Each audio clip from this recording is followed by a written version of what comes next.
Okay, hello everybody. Welcome to Korean Atlanta Mentorship. And in this video, I'm going to talk about why you won't be able to help most people.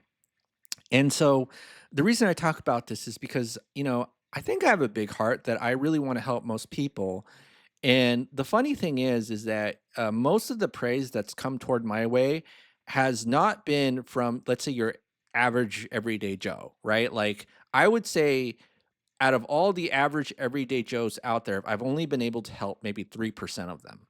And I work with lots of demographics, and one of the things I've noticed is that when I work with very, very rich people or people who are very successful, and I give them advice, it's almost like that. Was it Ryan Gosling? One of those romantic movies, but the business version of it, where people tell me I'm incredibly perfect, don't change, you are so awesome, and I'm like, there's no buts or ifs, right? They just tell me, "Oh my goodness, you're so awesome," and I'm like, "What?"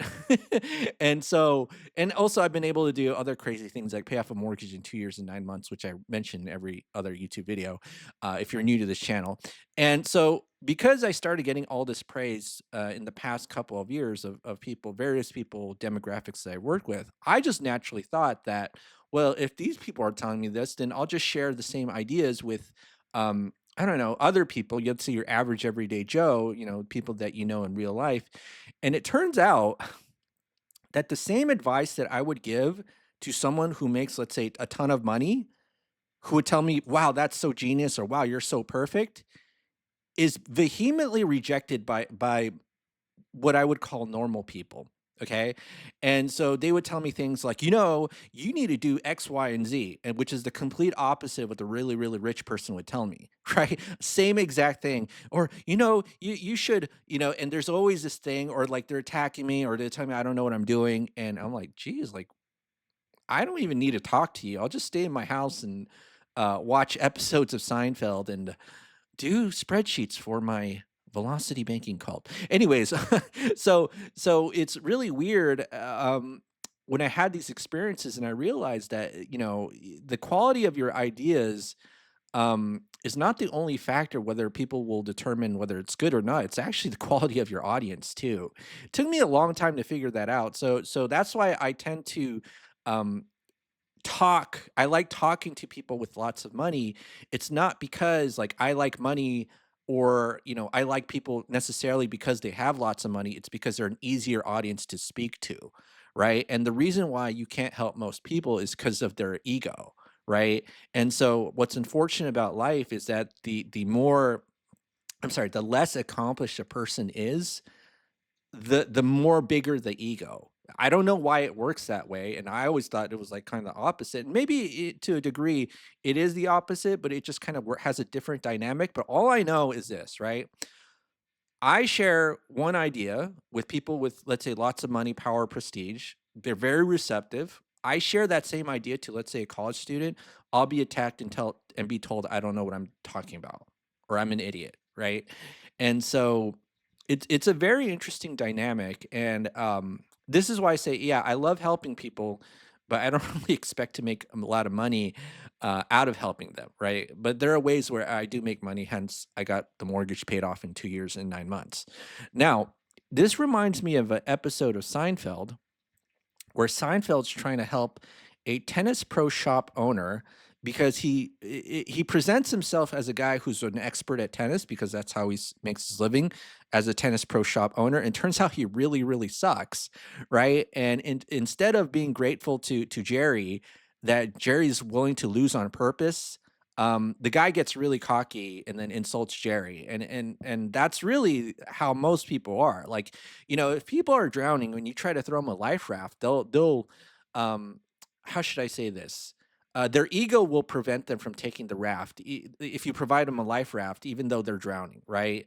Like they'll get really cocky and act like they don't need you. Like, who needs a life raft? I'm like, dude, even the millionaires need a life raft. You know what I'm saying? But most people that if they're drowning, and you could see a lot of TikTok videos nowadays of people just ranting in front of a camera about how they're broke and blah blah blah blah blah.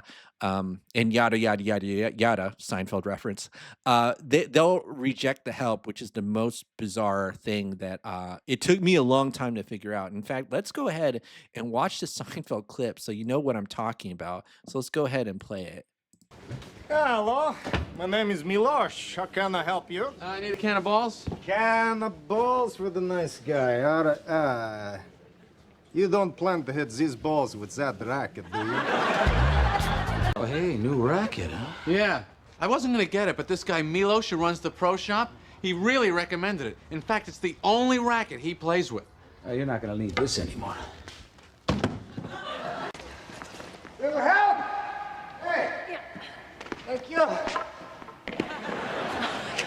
That guy's terrible. Come on. Thank you.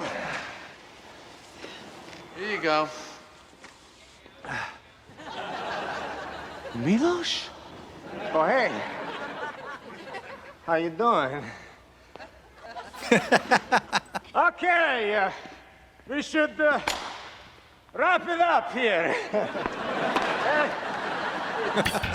You know, I spent $200 on a racket because I thought you knew what you were talking about. I- You can't even play. Believe me, it is Milosh. Great shame. But, Jerry, I could lose my business if anybody find out.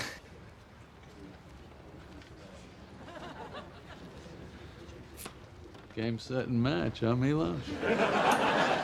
I'll refund your money. You know what, Milos? I don't even care about the money. I just feel like I was taken by the worst tennis player. I make it up to you. Yeah, you make it up to me. Tennis, anyone? Hello. Hello. Didn't I see you at the pro shop yesterday? I think so. I'm Paddy. Milos gave me your address. I hope you don't mind me waiting for you here. That's Milos. Well, what should we do? Care for a cup of coffee? Why don't we just go up to your apartment? All right. There's gotta be an easier way. So you play tennis? Enough talk, Jerry. Not for me. I love chatting. No, I can't do this. I can't go through with it, not even for him. Who? Milos, my husband. Your husband?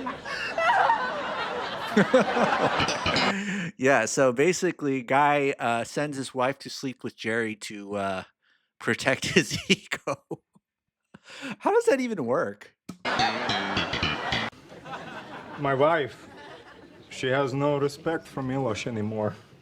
I guess that's a risk you run when you dabble in the flesh trade. Patty, she loves tennis as much like I do. Will you let me beat you in tennis? So that is the only way that I can show her that I'm still a man. And so concerned was he that word of his poor tennis skills might leak out, he chose to offer you his wife as some sort of medieval sexual payola. He's new around here. So, details?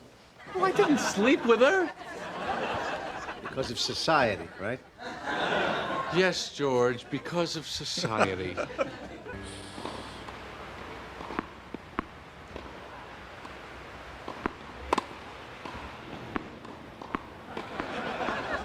Too good. Another game for Milosh! You're on fire today. Hey, Patty, look at this guy. He's awful. He's not a man, this Jerry. He's not even married like I am. Look at the big baby. Hey, big baby, are you wetting yourself? Maybe it is time for you to be changed. Told you to cut it out.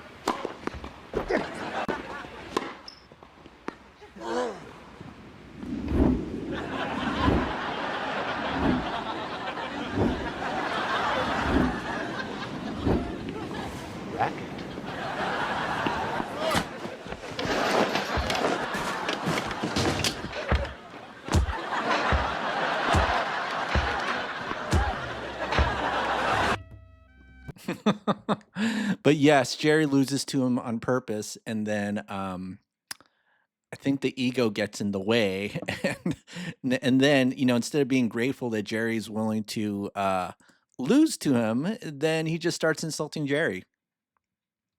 It's kind of sad, but that's what it is. What it is, right? All right. Well, that's it for today, folks. This is Crazy Atlanta Mentorship. Watch this episode if you're interested in learning about the ego and why a lot of people won't accept your help. All right. All right. So I'll see you all on the next video. Bye bye.